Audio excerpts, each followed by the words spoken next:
I was sitting there like a deer in headlights as my wife of 25 years told me why she was divorcing me. I only caught part of what she was saying. Gary, are you even listening? You look like you're in a daze.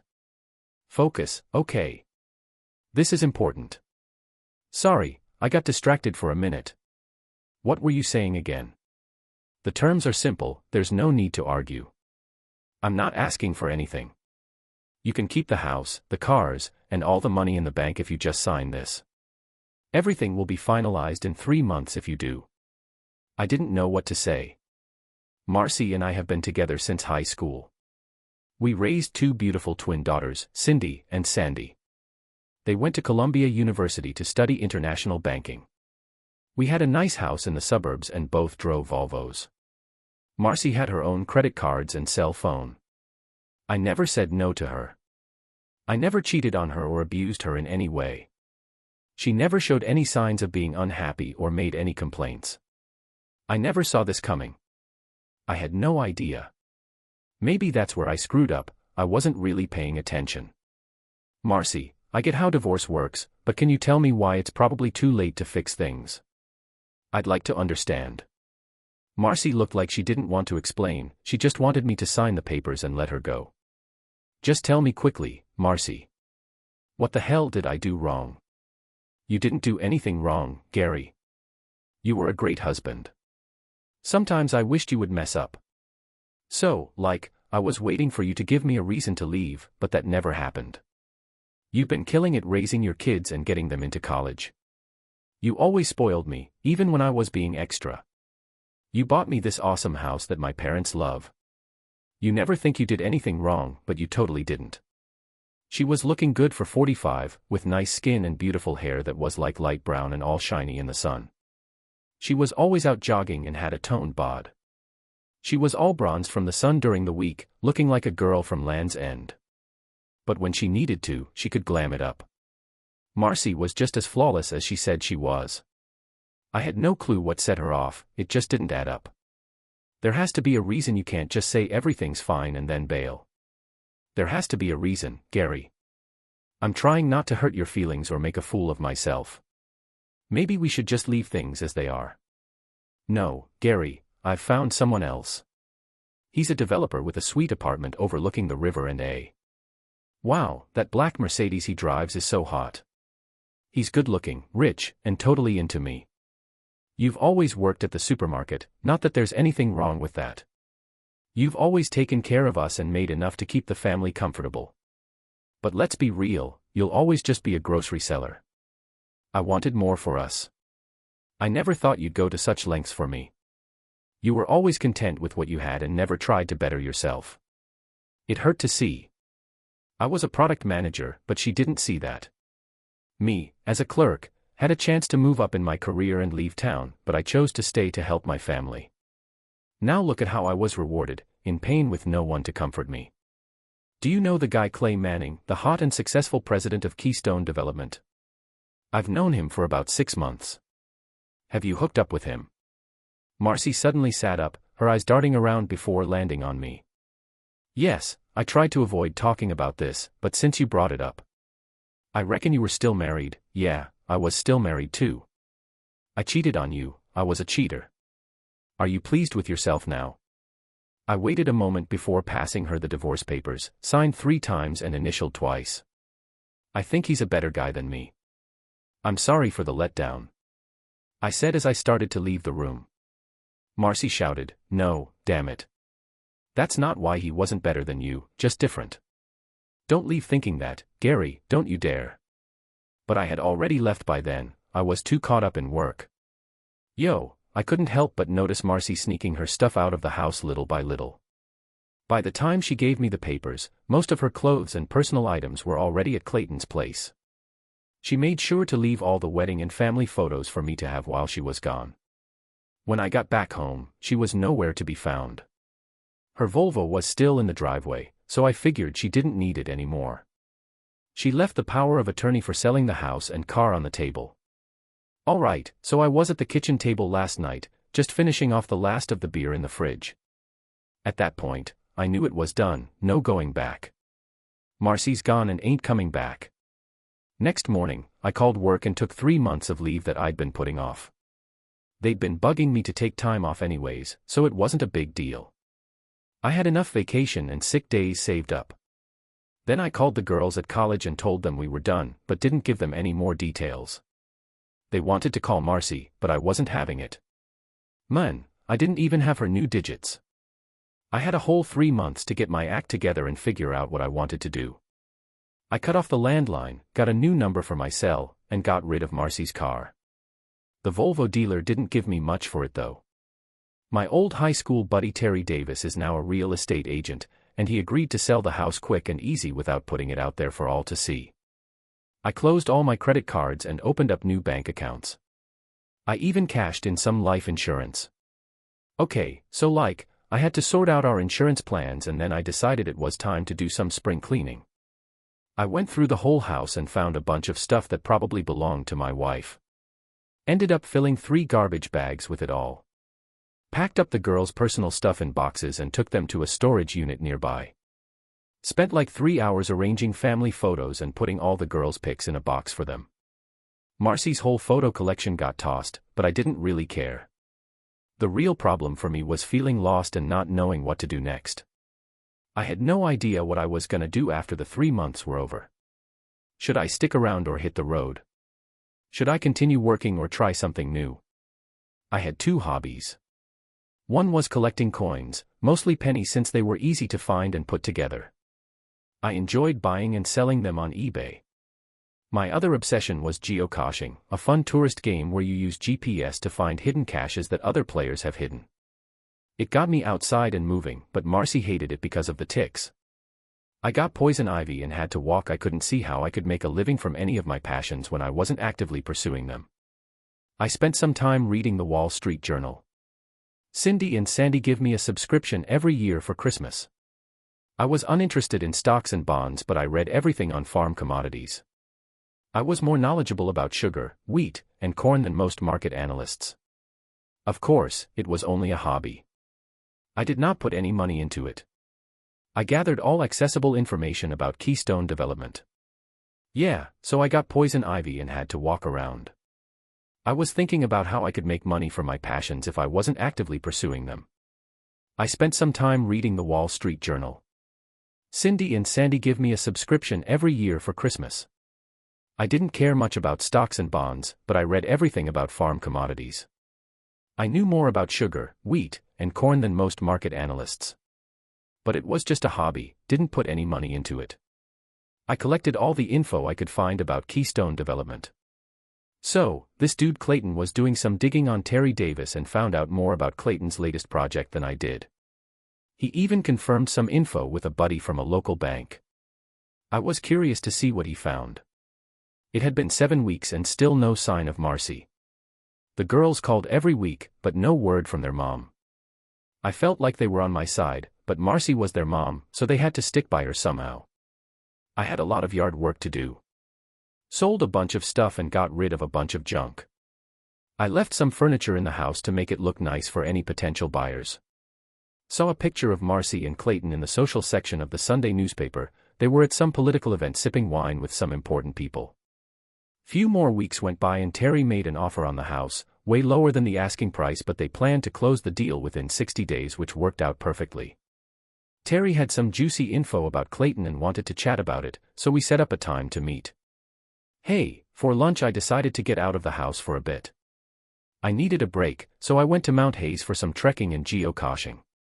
Unfortunately, I found all the hiding spots taken. But on the bright side, I saw 3 landmarks on the mountain. These landmarks are put up by the government all over the country as control sites for surveyors and land surveyors. They use these markers to figure out property borders. They come in different forms, but usually they're metal rods hammered into concrete. Finding these land markers is like a fun little side game for those who are into it. So, I'm out here with my fellow geocaching fans and some jeeps, trying to find these 3 spots up on the mountain today. I figured I'd better bring a metal detector with me, 'cause digging around in the jungle for a piece of rebar ain't easy. Luckily, the jeeps can help me get pretty close to where I need to be. The Madison Land Trust basically owns most of Mount Hayes, about 2,000 acres worth. They're always looking to add more land to their stash, 'cause a lot of the open space has been turned into neighborhoods and business parks. They rely on donations to keep things going. Yo, so there was this farmhouse and orchard for sale right next to the trust parking lot. There was a big sign and everything. I parked my car and walked over to the fence by the orchard to check it out. It was kinda sad to think that this beautiful property was gonna get torn down for some new development. Are you thinking about buying it, or just browsing like me? As I was checking out the place, this old man started walking towards me. He was wearing overalls and a John Deere baseball cap instead of the typical straw hat. He introduced himself as John Smart. Man, if I had $1 million, I would totally buy it in a heartbeat. So, when you handed it over, we both had a good laugh. The sale should be easy for you. I've got some people interested, but I'm holding out as long as I can. I was hoping the land trust would buy it, but they can't seem to find the money. They want to keep the fruit trees as they are, which is fine by me. Developers hate that because they want to destroy everything. I think this will be a great addition to what we already have. How can the land trust compete with big companies? I offered them a deal. Listen, there's a better deal in the catalog for this land. It's listed for $1 million, but I'll give it to the trust for $600,000. The only issue is they can't come up with the cash right now. If they can't close the deal in 90 days, I'll have to take the offer off the table for the developer. I'm fed up with this jerk calling me every week. Just to be clear, having an option doesn't mean it's a done deal, right? I only told the buyer I'd sell him the land for $1 million within the next 6 months. He paid $100,000 for the option, but if he can't come up with the full amount, tough luck. The guy offered me a good amount for his option payment, but I don't want him to take it. He's already got $1 million stashed away, so he'll be fine. The catch is, he needs to buy all 6 properties for the deal to go through. That's why he's willing to pay more than the properties are actually worth. What happens if I don't sell him the option? He'll lose his assets, shares, and connections with the land trust, and won't be able to raise funds. Keystone seems like a solid bet, but if he doesn't get the property, he's screwed. He'll lose everything, including the cash he put down for options on the other 5 plots. It's like $1 million or so. His investors will bail, leaving him hanging. If I had the cash, I'd pitch in. Yeah, that's what everyone says. We chuckled and I went for a stroll. I found it intriguing when he mentioned Keystone. The landmarks were a mile apart straight, but double that on the mountain. The first 2 were easy to find, just standard surveyor markers. The last one was way older. It was a pain in the butt to find, but when I finally did, I saw a tiny brick monument with a bronze plaque on it. It was all covered in leaves and junk. I snapped a pic for a magazine, and that's when things got crazy. The metal detector was still beeping as I walked away from the monument. I put on my headphones and started scanning the area about 10 feet south of it. Eventually, I aimed the detector at the target and started poking around for metal. You don't usually find stuff like this in the middle of a forest. But 5 minutes later, I was holding a small iron box in my hands. It was wrapped in oily canvas and covered in rust on the outside, but still sturdy. The lock was made of heavy bronze, but it did the job. Boxes like this found on public lands are seen as treasure and should be handed over to the government or a historical organization. But that just didn't sit right with me. So I stuck the box in my backpack and headed home. On the way back, I couldn't help but wonder what was in my little box. Gold coins were the first thing that popped into my head. Maybe it had some important documents from the Civil War or even earlier. The size of the box was the only thing holding me back from all the possibilities. I cleared off the kitchen table, grabbed a Foster's, the most popular Australian beer in the world, and started investigating. I didn't want to break the lock, but I couldn't figure out how else to open it. I wasn't sure if the lock mechanism was even still working. I made the decision that the box needed to be opened. I had to use my bolt cutter to crack open the box real quick. Inside, I found another wax-sealed envelope. I opened it up and found 12 old pennies. Why would someone bury 12 pennies? These weren't your average pennies though, they were big old ones. The most recent one was from 1840 and the oldest from 1793.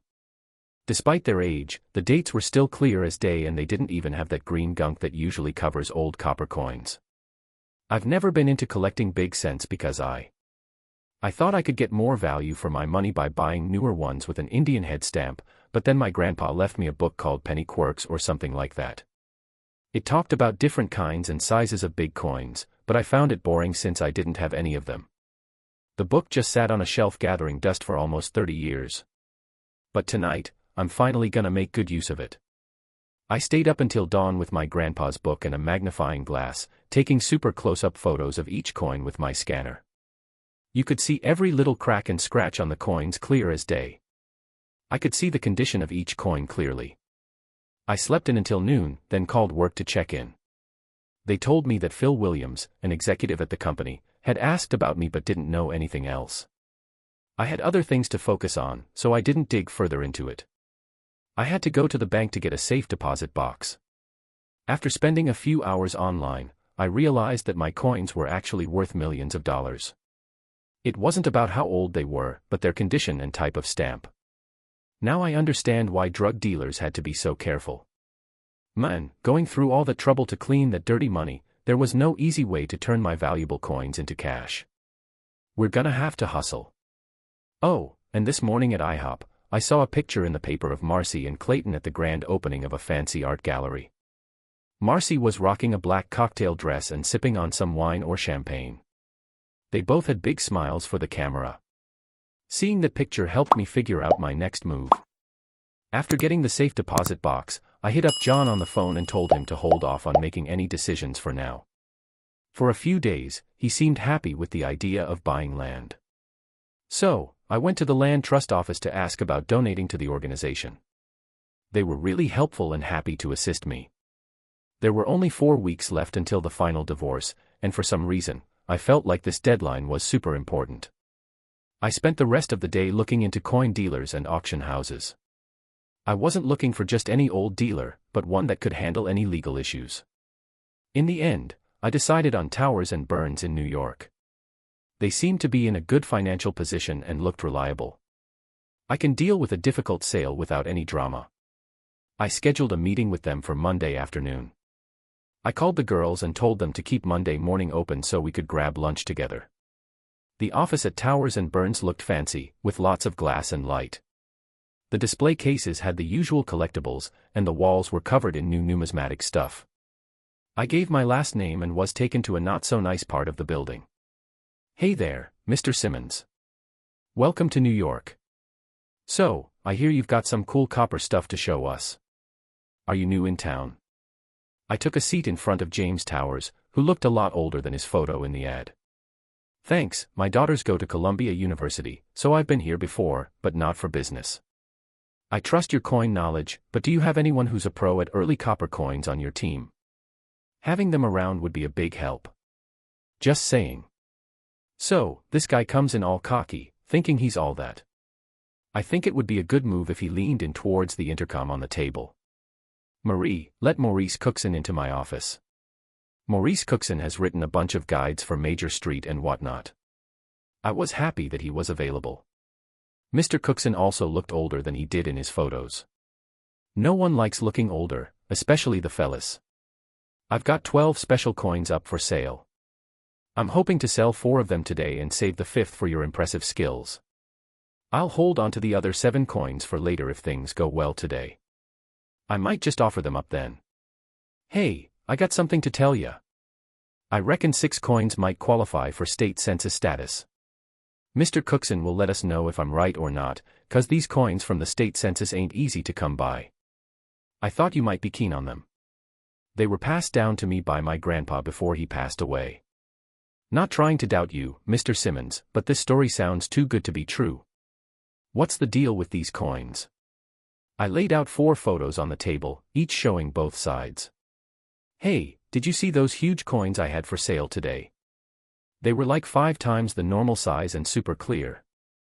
James and Maurice stared at each photo for a while. Finally, James said, "How much for these 4? After quickly checking out the results of the recent auctions, I figured they could go for about $1,300. I was thinking around 100, but your estimate isn't out of the question." Maurice really knew his stuff when it came to coins. I'm only asking for $800,000 for the whole lot, but it has to be decorated in a special way. James leaned back in his seat, considering the offer. So, I sat in the chair and smiled. I reckon we can figure this out. What's this special method you're on about? I got a letter from the land trust explaining how to donate the land. I gave it to Mr. Towers along with an ad for selling John Schmurda's orchard. I want you to buy this land and donate it to Land Trust Madison. It's going for $600,000, but you'll get a nice tax break and look like a real humanitarian. I'll take the rest of the money in cash. Just give us a minute, please.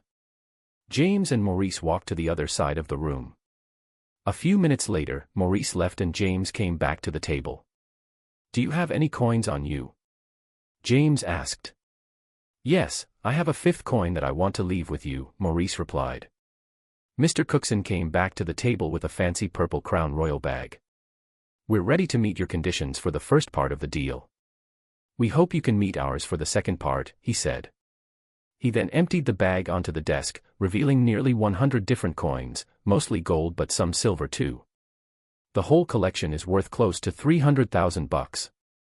There are a bunch of reasons why we can't talk about it, but it's tough for us to sell them. But don't worry, you shouldn't have any trouble. I know you've already sold coins on eBay before, so you got this. It's true, I just nodded. Those coins you got from your grandpa should be an easy sell for us both. I promise you won't have any problems, said with a little wink. I thought about it for a minute and agreed. I gave Mr. Towers 4 pennies, we shook hands, and now Mr. Simmons, spill the beans about this fifth coin.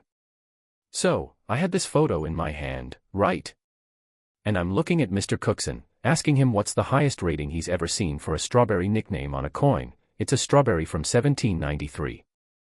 I've never seen one like it before, but I reckon a solid 12 is a fair rating. I personally gave it an 8, but I'm no expert. Cookson didn't even glance at the photo, he just stared at me when I said that. We both tried to look at the photo at the same time. Cookson had this big grin on his face, and I could practically see dollar signs in his eyes. Wondering what the best offer would be if you can get your hands on it, you know. Hey, can you work out how to pay me? Fancy a coffee, Mr. Simmons? Sure, black is perfect for me. They both left the room with the photo, and a few minutes later, the young woman brought me a cup of coffee. Mr. Towers will be with you shortly, he's making some phone calls. You good? I nodded and started enjoying my coffee. 30 minutes went by when Towers came back with a stunning lady. She had dark eyes, black hair, and looked like she was of Middle Eastern descent. I figured she wasn't. The rest of the text is cut off. Man, she was looking sharp and had all eyes on her. I swear, for a minute there I almost thought I knew her, but couldn't place where from. Hey there, I'm Letitia Rothberg. Got that passport handy, Mr. Simmons? Her voice was low, but still had that feminine touch. Yeah, I'm good, he replied. We're heading to Kennedy soon to set up a new offshore bank account for you. Got any messages for Mr. Towers? I passed James a 93 strawberry and he lit up like a kid on Christmas. Thanks a lot, he said before leaving the room. We never did see eye to eye on things. Man, I had to pay a price, but I still had 7 coins that Towers wanted. Mr. Towers agreed to hold onto the small bag of coins until I came back an hour later. We were already on the plane heading to the Cayman Islands. She barely said a word. When we got to the airport, there were a bunch of photographers trying to snap pictures of her nonstop. She looked annoyed, but at the same time, she flashed a sweet smile. I had no clue why they were so interested in her. It was my first time flying first class and it ended way too soon. A bright yellow mini SUV was waiting for us at the terminal. My owner didn't think twice about hiking up her skirt to her hips as she got into the driver's seat. To my embarrassment, she caught me checking out her tanned legs. She seemed to find it funny that I was uncomfortable. 20 minutes later, we parked on the lower level of a medium-sized condo building. Letitia Berber owned the whole building, but she had her own private apartment on the top floor. Can I get you anything, Mr. Simmons? A beer would be nice, she asked. The sight of her walking out of the room was just as good as the view of her legs in the car. I don't normally check out young women, but Letitia Rothberg was something else. We went out onto a little balcony with a view of the ocean, which was nice, but the wind was too strong for me. She was probably trying to show off the fancy location, but I was more focused on the new bank account I was opening. "You're pretty quiet, Mr. Simmons. Don't you have any questions you want to ask?" It's weird to me that a woman of her status would drink beer straight from the bottle. I can't picture it. Okay, so she's sipping on champagne or martini, but she's not into beer. If she keeps this up, she won't keep that figure for long. Normally, I'd say let's wait, but why did we have to come all the way here just to open a bank account? This place is simple, reliable, and safe for receiving money. I think it'll be good for you. It's just one coin, but you've got 7 more. Sorry, but that still seems like too much. Anyway, we went back inside to get away from the wind. Can you handle this? I brought you here to be my slave for a few days, I have to admit. Man, when she dropped that unexpected comment, I couldn't help but smile. I knew it was total BS, but it still cracked me up. She had a great sense of humor, and on top of that, she was gorgeous and loaded. What more could a guy ask for, right? If only I was 10 years younger, I might have had a shot. It's not cool to mess with an old man like that, though. We both had a good laugh about it. Anyway, let's bounce, Mr. Simmons. I'm starving for some fresh lobsters for dinner. After we finished our beers, we dipped out of the restaurant. The food was bomb, but I wasn't feeling the wine the hostess picked out. Yo, I tried to be cool but it didn't go well. What's up with Mr. Simmons and the wine? Was it that obvious? My bad, it was totally unintentional. When I was 18, I got wasted on some cheap white wine and I've never been so miserable before or since. Every time I even smell or taste white wine, I wanna hurl. Can't explain it. It's good wine, but don't stress about it. 5 minutes later, we cracked open a couple cold ones. Funny enough, there wasn't much talking during the meal. We all finished off with a drink. Hey, so tell me about yourself. Are you married? Got any kids? What do you do for work? We've been hanging out all night and I'm dying to know how we ended up here together. I have a bunch of questions for you. I've got 2 daughters, both at Columbia University studying something to do with international banking, I think. Honestly, I'm just paying for their tuition. It's funny, I actually have a master's degree from Columbia and I'm a guest lecturer there. I need to introduce you to my daughters sometime. So, I saw them this morning and we grabbed lunch together. They really don't like it when I make them skip classes. You must have tied the knot early if you've already got 2 daughters in college. That sounds like something a dude would say. I felt at ease with this Mediterranean hottie, I could chat with her for hours. Right now, I'm split up from my wife, crazy how things change. She ditched me for some wealthy jerk, I think he's into building malls or office buildings, either way, he's got a fancy car and a big apartment. That's what she told me. She's dumping me, the divorce will be official in about 4 weeks. It's such a dumb reason to end a good marriage. I think everything was fine until she met this guy. Maybe she never liked my job choice. I had chances to move up, but she didn't want to relocate and I wasn't thrilled about it. I thought it was worth it to save the marriage, but now I feel worthless. And what about you? There was a weird silence from me. How do you tell a gorgeous, wealthy, successful woman that you're just a farmer? Working as a manager at a supermarket, she could tell I was feeling awkward and handled it well. She said, "Don't worry, we can chat about this later." I reassured her, "No, it's cool. I'm not embarrassed about my job. It's just that being a grocery sales manager isn't exactly a glamorous gig that impresses the ladies. My daughters don't care, but my wife tends to conveniently forget to mention it to others." I could tell it was bothering her. "Do you enjoy your job?" she asked. "Yeah, I do. And I'm good at it." The waiter brought more coffee and cleared the table. "Hey Mr. Simmons, I know we haven't known each other long, but I think first impressions are key. So, what do you think of me so far?" I was stuck in a tough spot with her question, be real and risk pushing her away, or try to flatter her and come off as fake. I was in a bind. "I see you as beautiful, smart, educated, and confident." She was looking at me with her head slightly tilted down. "I saw a little smirk on your face and I was hoping for some honesty." Sorry, but we had such a good time tonight that I didn't want to mess it up. Is your real opinion of me really that bad? I don't want to upset you, but maybe that's why your wife left you for another guy. If you weren't always trying to please her, your marriage would be stronger. It was harsh, but I had to admit there was some truth to it.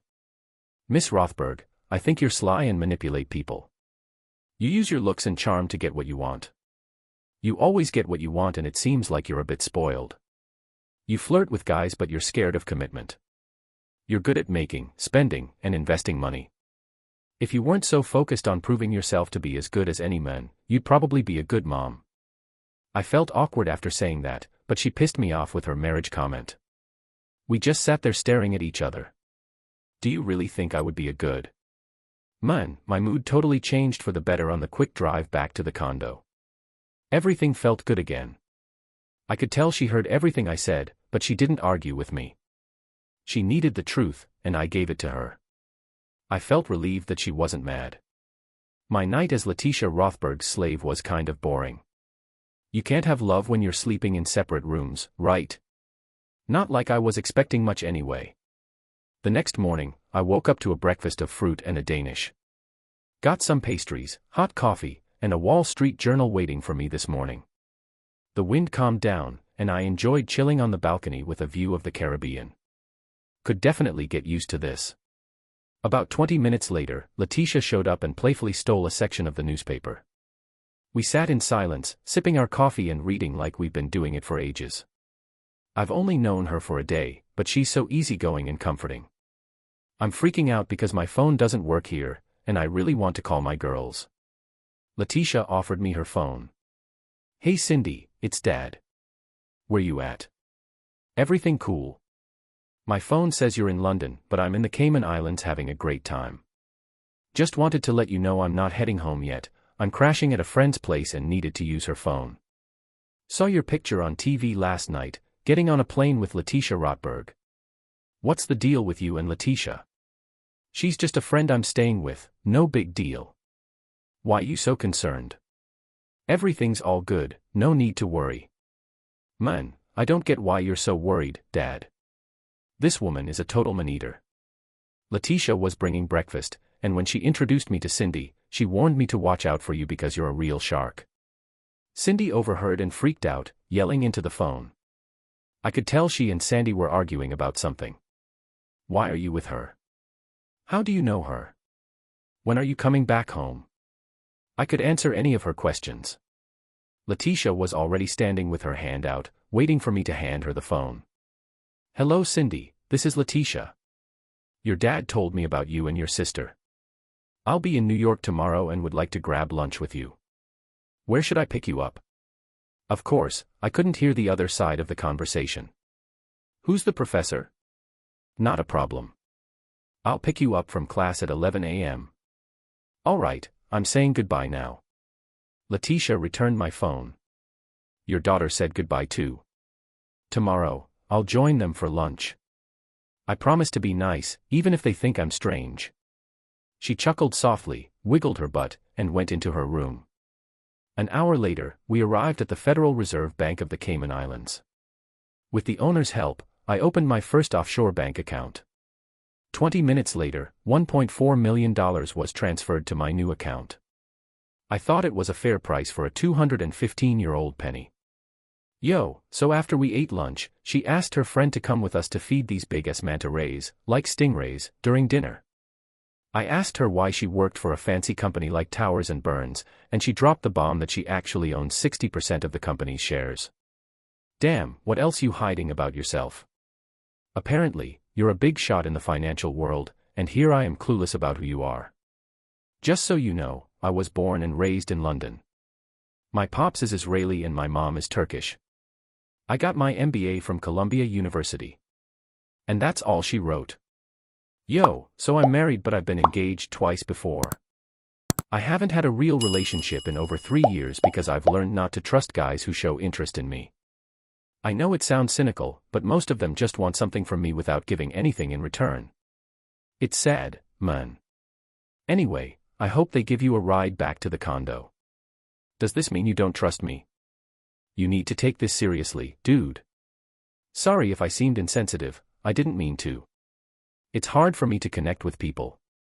Alright, I'll try to do better to help you out. Let's take a break and go to the party. We ended the night at a fancy hotel cocktail party where everyone treated her like a celebrity. I tried to blend in even more and wore the same old clothes from New York. I had no idea we were going to the tropics at first.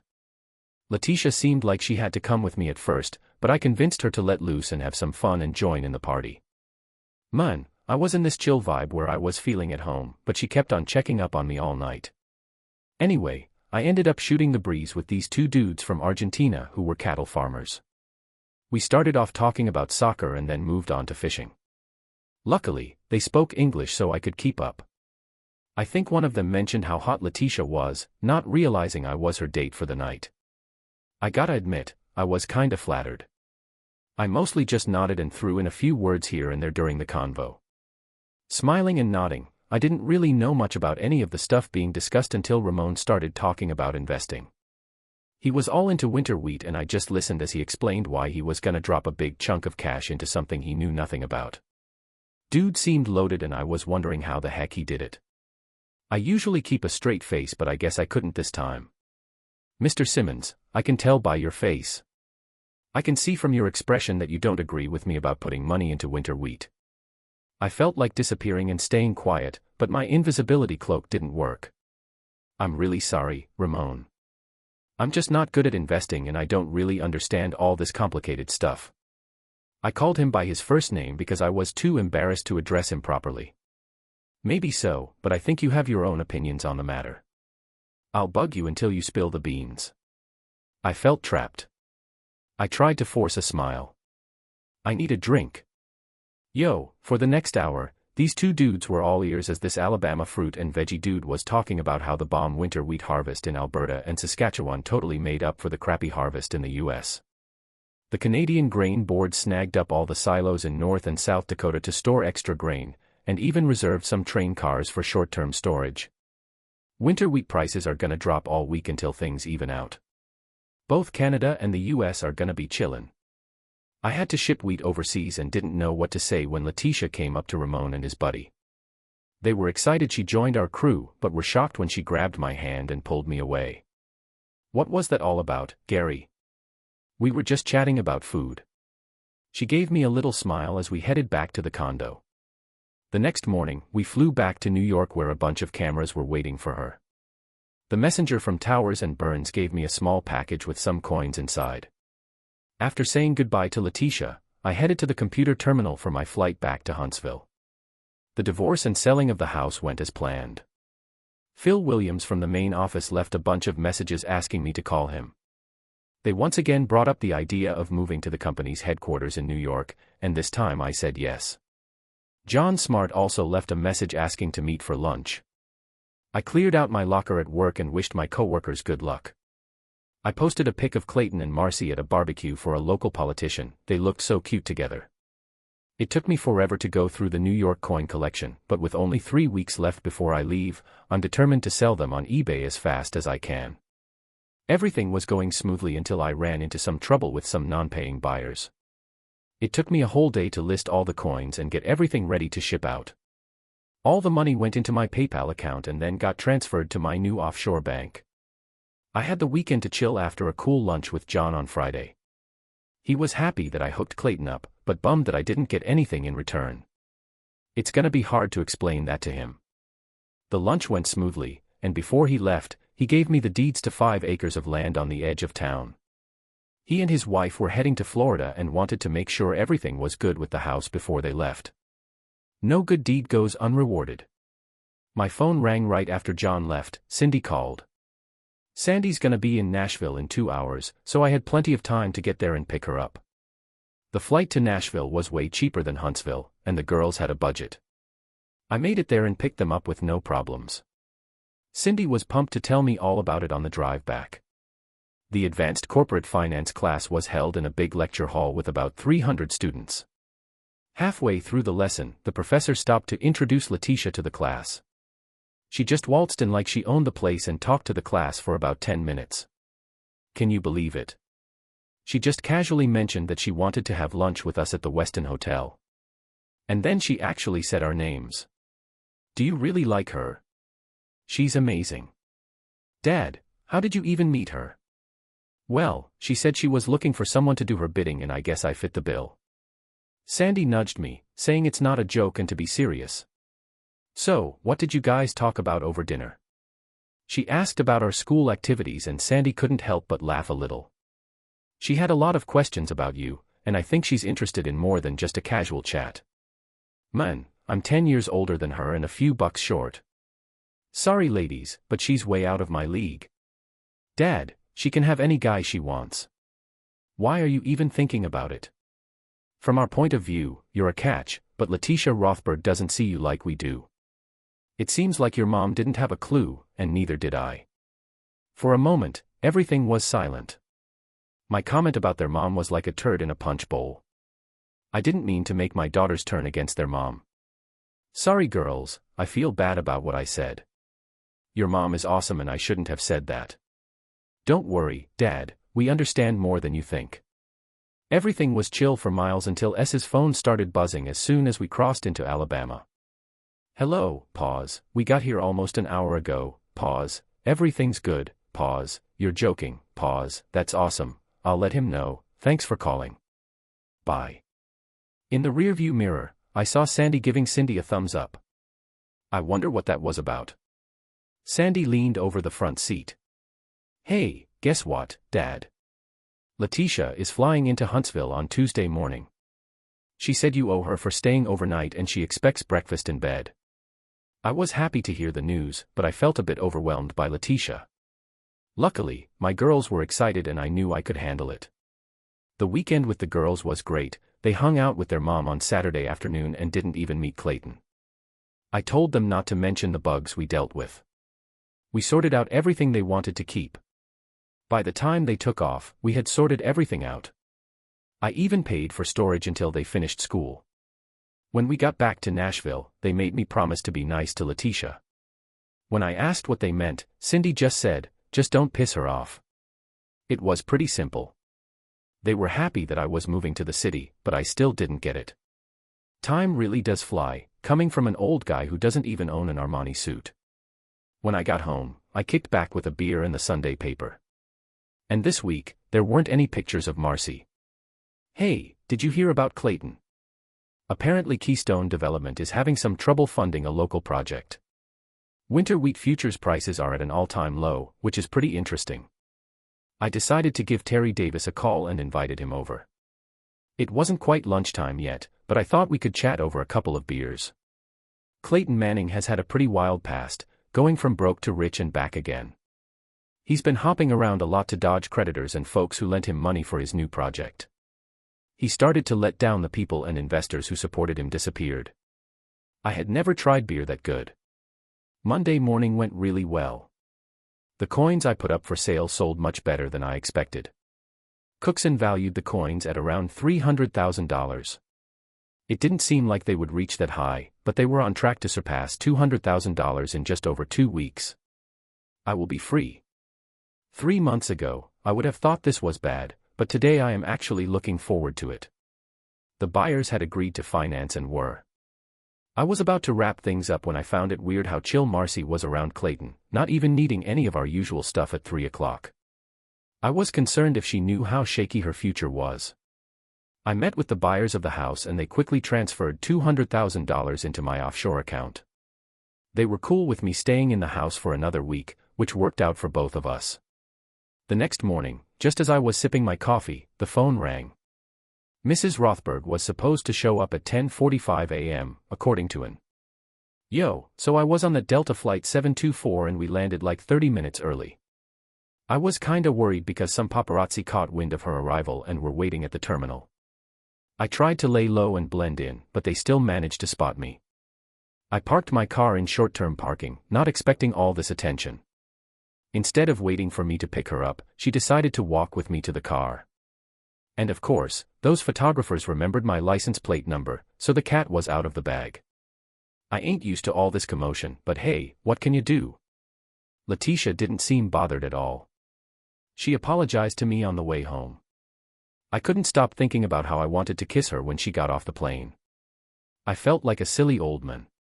I was embarrassed by how bare the house was after getting rid of everything. Only the essentials were left for the new owner to deal with after I left. My visitors found it funny when I tried to apologize.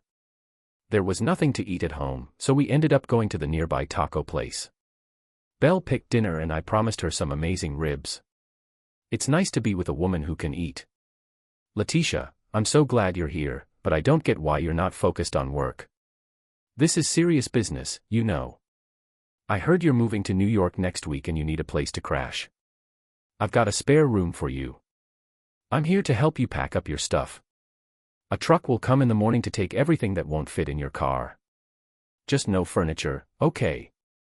How are you feeling about all of this? Yo, I stay on the move, focusing on the little stuff so the big stuff falls into place. It's a sure thing, but I've been dying to say it. Are you in cahoots with my daughters? I tried to play it cool with a fake smile, but the old man wasn't buying it. Her offer caught me off guard, but I couldn't think of a reason to pass it up. So, let's grab some boxes and start packing. I thought she'd rather be in a fancy office or bank, but she seemed to like just hanging out with me, but I still felt weird about the age difference. We ended up getting rid of more stuff than we kept. She was really opinionated about my clothes and wouldn't listen to my pleas for mercy.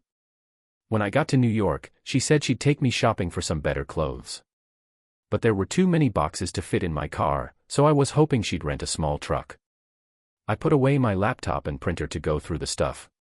So, on eBay, we were about to go grab some dinner when out of nowhere, a new surprise showed up. An RV was parked right in front of the house.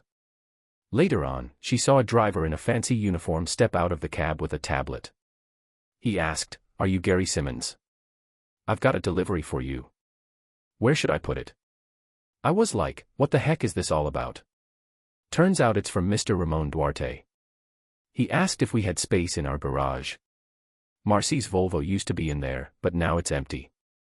I nodded and pointed in that direction. I noticed Letitia covering her mouth in shock. I was like, what the heck is this? 5 minutes later, I was staring at a shiny orange sports car parked next to my old Volvo. The courier was all proud and said, "This is a 2008 Lamborghini Gallardo Spider Superleggera model. Isn't this the most stunning thing you've ever seen?" Letitia couldn't stop laughing. She wasn't being loud or anything, but she clearly thought it was funny. I signed the delivery paperwork and let the uniform take the gorgeous car home. I had no clue what to do with the gift I got, but I knew I wasn't gonna bring it to New York. I hopped in the Volvo with little Miss Funny Pants and my guest, who was still grinning as we left. I ordered a bunch of ribs and 2 Fosters. Can you explain what's up with the car? Ramon didn't have time to buy winter wheat. Everyone thought he was crazy, but when the price dropped, he bought double the contracts and made over $40 million in less than a week. He was happy about the money, but he was done with it. He was happy with the feedback he got about his smart move. Good for Ramon. I just hope he didn't spill the beans about me. He wanted to give you props, but not without your say-so.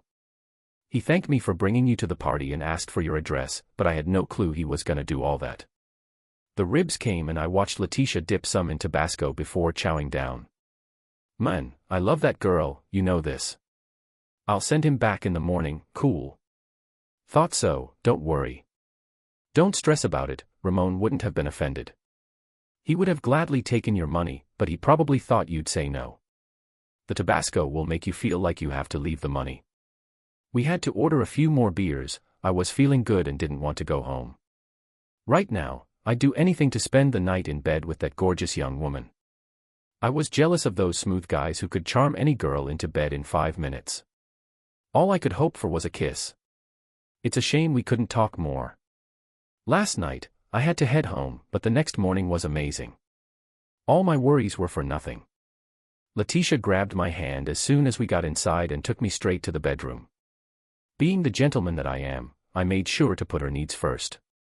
And let me tell you, I was rewarded with the most incredible night of my life. Breakfast in bed with juice, coffee, and pastries.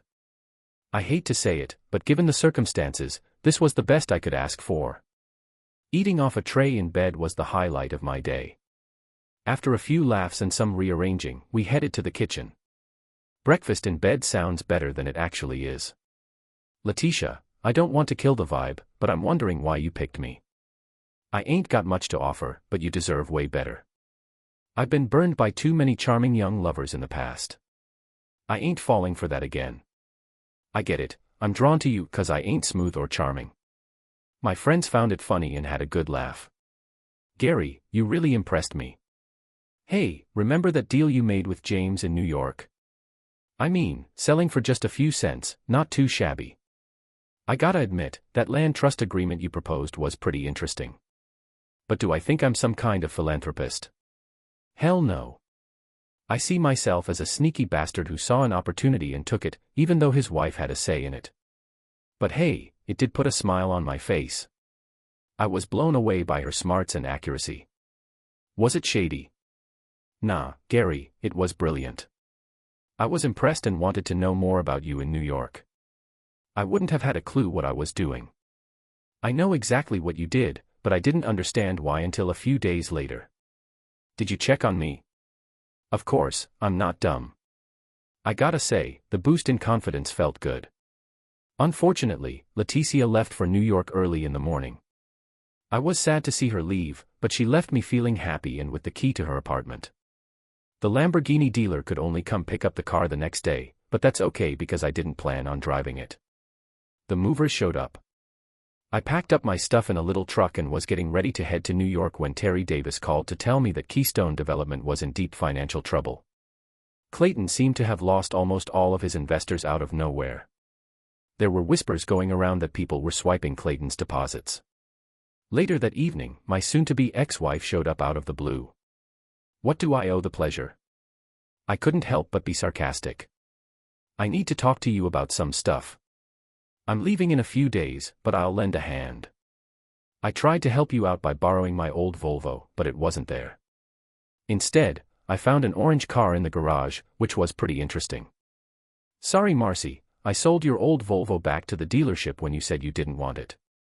You should check if they still have it. I've never heard Marcy swear before. The orange car was a gift, but I'll give it back tomorrow. I can't picture myself driving that thing. The price tag said $225,000, who would give you such an expensive gift? So, my new mate, right, I helped out this Argentine cowboy dude a few weeks back. He just wanted to say thanks, you know. So, what else can I do for you? There was a bit of a silence in the conversation. I could tell Marcy wanted to say more, but didn't know how. Fancy a drink? I've got beer or Diet Coke. Nah, I can't stick around. How did you get here? I didn't see a car. I got a cab, mate. Gary mentioned he's leaving soon.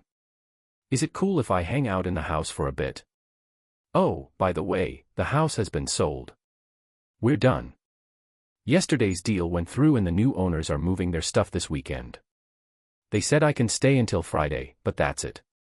What's the problem with living in an apartment by the river? She didn't answer that question. There was a moment of silence, then she asked where the money from selling the house went. It was getting more and more interesting. I was starting to see where this conversation was going. Everything's gone. You made it clear that you don't want any of it. I used the money to buy something. I got a new place to move to. Are you moving to New York too? I got a promotion and a big pay raise. I'll be there on Monday. I wasn't gonna tell Marcy that I'm gonna live with Leticia. And I decided not to tell her about the joint bank account. You never told me what happened with the apartment. Turns out it got rented out, the lease ended, and the owner didn't want to renew. Where are you staying now? We're at the Holiday Inn until Clayton finds a new place. I get it now, I see why she wanted to. Moving into our old house, Marcy looked a bit confused. She wanted to ask for help but didn't know how. I could see she was in trouble. There was a moment of silence in the conversation. Is there anything else I can do for you? I asked. Can you give me a ride back to the resort? For the first half of the trip, we didn't say much. I hear you have a girlfriend, tell me about her. She's not really a friend, more like a business partner. What kind of business? I'm not in any business, I'm just a grocery store clerk. Can't fool you, huh? Marcy suddenly got quiet, staring out the window and muttering to herself. I thought this was my chance to let out all my pent-up frustrations and talk about how much those photos in the media had affected her. But instead, I just smirked to myself. She seemed sorry, and I felt a bit guilty for a moment, but it quickly passed. I dropped her off at the motel without her even glancing back or saying goodbye. I hate to say it, but I kind of felt satisfied by that. It's been a solid week so far. Woke up Thursday morning to a surprise, divorce papers. They came earlier than expected, but hey, who am I to complain? On the front page of the Huntsville paper, there's a photo of Letitia Rothberg arriving at the airport. Your boy was there, holding her hand. A complimentary newspaper is left in Marcy's room for her to read during breakfast. I was pretty sure Clayton would fill her in on who Letitia is. I cleared out the bank safe deposit box. My 7PS will come in handy soon, I'm sure. I was expecting Letitia to ask about them when she was around, but she never really engaged with me. Our chats were pretty basic and she never seemed interested in doing business with me. I set a buy it now price for all the coins being auctioned off, and more than half of them sold at that price. Spent the whole day packing up the sold coins and getting them ready to ship out. The other auctions were set to end by noon on Friday, and if everyone pays up, all the coins will be mailed out on the same day. But anyone trying to be sneaky will have to deal with the consequences. Hey, wait until Monday. I was out on the road early Saturday morning. Most of the money from my PayPal account got transferred to my Cayman account. Left a little bit in PayPal just in case I see something I really want. The buyers of the house showed up right as I was leaving, worked out well for both of us. The trip up north will take about 12 hours if everything goes smoothly. Letitia was at home and said she'd have a home-cooked dinner ready for me when I get back. I was curious about who was gonna cook it, but it was nice to know I'd have a meal waiting for me. Still had what it takes to win over a babe like her. Didn't doubt I could live up to all her expectations. Just crossed into Virginia on Highway 81 when Cindy rang me up. Said Clayton Manning bailed on Marcy, leaving her stranded with no wheels, no roof over her head, no cash, and a hefty motel tab. Asked Cindy for advice, and she just laughed and said, "Smile." Thanks for listening to today's tale. If you liked it, give it a thumbs up and hit subscribe if you haven't already. Cheers. If you've got a story to share about your situation or someone else's, don't be shy to hit me up. Stay safe.